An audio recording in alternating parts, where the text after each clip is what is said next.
K9 ခွေးလေးများရဲ့စွမ်းဆောင်ရည်မလ28ရက်နေ့ကလှုပ်ခတ်ခဲ့တဲ့ငလင်ကြီးနောက်ပိုင်းမှာပရာဟိတသူရဲ့ကောင်းနေတဲ့အတူလူတွေရဲ့ချီးကျူးမှုကိုခံကြရတာကတော့ K9 ကယ်ဆယ်ရေးခွေးလေးတွေပါပဲတကယ်တော့ခွေးလေးတွေကလူတွေရဲ့အရေးအနည်းဆုံးအိမ်မွေးတိရစ္ဆာန်ဆိုတာထပ်ပိုပါတယ်တခါတလေကြရင်တငယ်ချင်းလို့တခါတလေကြရင်သားသမီးအရင်ချလို့တခါတလေကြရင်တစ္ဆာရှိကြုံယုံတယောက်လိုနေရာမျိုးစုံကအသုံးတော်ခံတတ်ကြတာပါ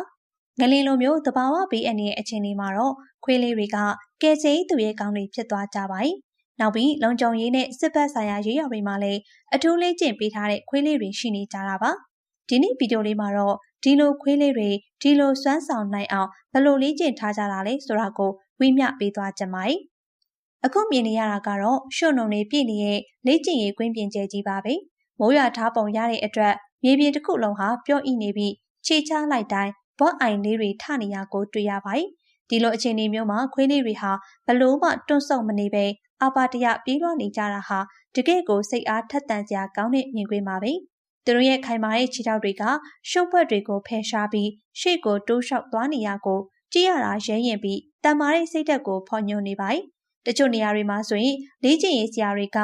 စူကြိုတားဆီးမှုတွေလုပ်ထားတာကိုလည်းတွေ့ရပါတယ်။ဒီလိုတားဆီးတွေကသူတို့ရဲ့ခန္ဓာရည်အားနဲ့အခက်အခဲတွေကိုကျော်လွှားနိုင်စွမ်းကိုစမ်းသပ်ဖို့ဖြစ်ပုံရပါတယ်။ခဏကြာမှတော့ခွေးလေးတွေရဲ့ခုံပေါက်နေတဲ့ပုံရိပ်တွေကိုမြင်တွေ့ရမှာပါ။အမျိုးမျိုးသောအမြင့်နဲ့အရွယ်စားရှိတဲ့အတားဆီးတွေကိုသူတို့ဟာလေထဲမှာတဟုန်ထိုးပြန်တန်းပြီးဖြတ်ကျော်သွားကြတာဟာတကယ့်ကိုလှပတဲ့မြင်ကွင်းတစ်ခုလိုပါပဲ။သူတို့ရဲ့ခန္ဓာကိုယ်တစ်ခုလုံးဟာလေထဲမှာကွေးညွန့်သွားပြီးအရှိန်နဲ့ပြန်လဲဆင်းသက်လာတဲ့ပုံစံကကြည့်ရှုသူတိုင်းကိုအံ့အားသင့်စေနိုင်ပါတယ်။သူတို့ရဲ့မျက်လုံးတွေထဲမှာတော့လုပ်ငန်းတစ်ခုကိုအောင်မြင်စွာပြီးမြောက်တော့မယ်ဆိုတဲ့ယုံကြည်မှုအပြည့်နဲ့တောက်ပနေရကိုတွေ့ရပါတယ်။နောက်ထပ်စိတ်ဝင်စားစရာကောင်းတဲ့လေ့ကျင့်ခန်းတစ်ခုကတော့တစ်သားတစ်သားလေးတွေပေါ်မှာလမ်းလျှောက်တဲ့လေ့ကျင့်ခန်းပါပဲ။ဒီတစ်သားလေးတွေကမြေပြင်နဲ့ခက်မြင့်မြင့်မှာတိဆောက်ထားပြီးအကျယ်ကလည်းခွေးတစ်ကောင်စာသားရှိပါတယ်။ဒီလိုကျင်းမြောင်းတဲ့လမ်းကြားပေါ်မှာခွေးလေးတွေဟာခြေတလန်းချင်းကိုဂရုတစိုက်ချပြီးဟန်ချက်မပြတ်အောင်ရှောက်လန်းနေကြတာဟာသူတို့ရဲ့စူးစိုက်မှုနဲ့ထိန်းချုပ်နိုင်စွမ်းကိုပြသနေပါတယ်။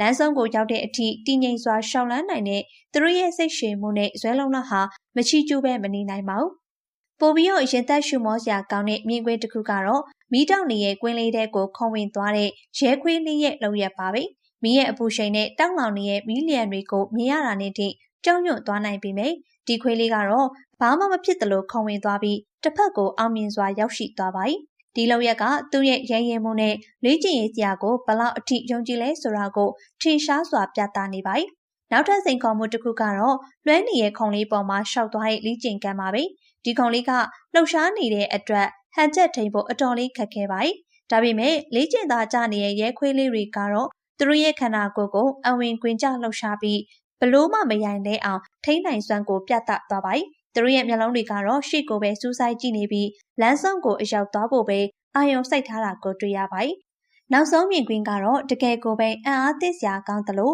ပျော်ရွှင်စရာလည်းကောင်းတဲ့မြင်ကွင်းတစ်ခုပါပဲ။တချင်းတန်လေးတွေနဲ့အညီခွေးလေးတွေဟာလူတွေနဲ့အတူစီးကျက်ညီညီကခုန်နေကြတာပါ။တချို့ခွေးလေးတွေကနှစ်ကောင်တရေကနေကြသလိုတချို့ကလည်းတစ်ကောင်နဲ့လှလှပပကပြနေရကိုမြင်ရတာတကယ့်ကိုချစ်စရာကောင်းပါတယ်။သူတို့ရဲ့မျက်နှာလေးတွေမှာပျော်ရွှင်တဲ့အပြုံးတွေနဲ့တကယ်ကိုပဲပျော်နေပုံရပါတယ်။ဒီမြင်ကွင်းကရဲခွေးတွေဟာတင်းကျပ်တဲ့လေ့ကျင့်ခန်းတွေအဖြစ်ပျော်ရွှင်စရာကောင်းတဲ့အပြုအမူလေးတွေလည်းလုပ်တတ်တယ်ဆိုတာကိုပြသနေပါတယ်။ဒီဗီဒီယိုလေးကိုကြည့်ပြီးတဲ့နောက်မှာတော့K9ခွေးလေးတွေရဲ့လိမ္မာပါနတ်မှုတတိရှိမှုနဲ့လေ့ကျင့်နိုင်စွမ်းတွေကိုပို့ပြီးအံ့ဩလေးစားမိသွားပါတယ်။သူတို့ဟာတကယ်ကိုပဲအံ့ဩဖွယ်ကောင်းတဲ့တတဝါလေးတွေပါပဲလို့ထက်ချီကျိုးလိုက်ရင်ဗီဒီယိုလေးကိုနီကုံချုံလိုက်ပါတယ်။အဆုံးထိကြည့်ရှုပေးခဲ့တဲ့အတွက်ကျေးဇူးတင်ပါတယ်ရှင်။